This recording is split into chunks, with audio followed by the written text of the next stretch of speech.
हम सब जानते हैं कि हम लोगों को किस तरह आज़ादी मिली, इतनी हम लोगों ने मेहनत की और महात्मा गांधी ने मेन रोल प्ले किया इसमें।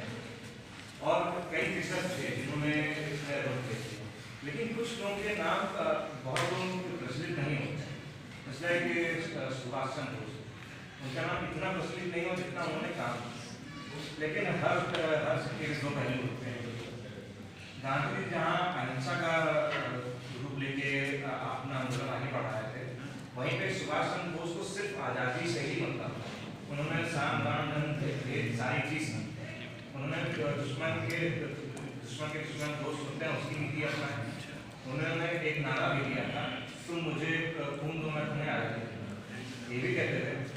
और उनका बचपन 14 भाई बहनों के बीच, लेकिन फिर भी उनके माता पिता ने कोई भी स्कूली शिक्षा में उनकी कमी आने दी। वो उन्होंने अपना 10th पास किया उड़ीसा में और फिर चले गए कलकत्ता, वहाँ पे ग्रेजुएशन पास किया। और फिर उनको आगे की पढ़ाई करने के लिए ICS की पढ़ाई होती है, उनको ब्रिटेन में, जो आजकल आप लोग UPSC, अच्छा आप कितने लोग UPSC कर रहे हैं? हाँ, तो उन्होंने ICS की परीक्षा में 4था स्थान प्राप्त किया। लेकिन उनका स्वाभिमान ऐसा था कि वो अंग्रेजों के नीचे काम नहीं कर रहे। उन्होंने तुरंत अपनी पापा से बात की और छोड़ दिया उन्होंने, और फिर भारत लौट आए और गांधी जी से मिलते ही वो कांग्रेस में आए और कांग्रेस में फिर काम करने लगे बंगाल में, और चित्तरंजन दास भी उस समय बंगाल को संभाला। और फिर 1938 में कांग्रेस के प्रेसिडेंट, 1939 तक उन्होंने इतना अच्छा काम किया कि 1939 में फिर से इलेक्शन हुआ और फिर वो चुने।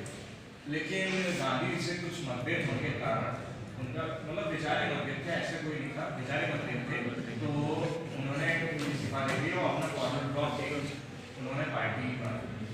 फिर अपने पूरे कार्यकाल में उन्होंने 11 बार जेल दिए और फिर 1941 में जब जेल से बाहर आए तब वो जर्मनी चले, क्योंकि उनको आज़ादी चाहिए थी और यहाँ पे ऐसा माहौल नहीं लगा कि भारत कर रहा है कि वो आज़ादी पास आज़ादी भारत को दिला सकते। तो 1941 में जर्मनी गए, वहाँ पे हिटलर से मदद की, हिटलर ने उनकी काफ़ी मदद की। और 2 साल बाद करीब 2 साल बाद वहाँ से उन्होंने रेडियो पे ऐलान किया कि मैं सुभाष चंद्र बोस हूँ। जब यहाँ पे भारत में रेडियो पे सुना गया है तो सबके खुशियों की लहर दौड़ पड़ी भारत में। और फिर वहाँ से वो जापान चले गए, क्योंकि जर्मनी बहुत दूर था भारत से, तो वहाँ पर रह के वो इतना अच्छे से काम भारत नहीं कर सकते थे जितना जापान में कर सकते। तो जापान में उनको अपने छोटे भाई की तरह निभाया और उनके साथ लग गए। 1943 में अंडमान निकोबार आइलैंड को पहली बार उन्होंने आज़ाद करवाया जापान की सेना में।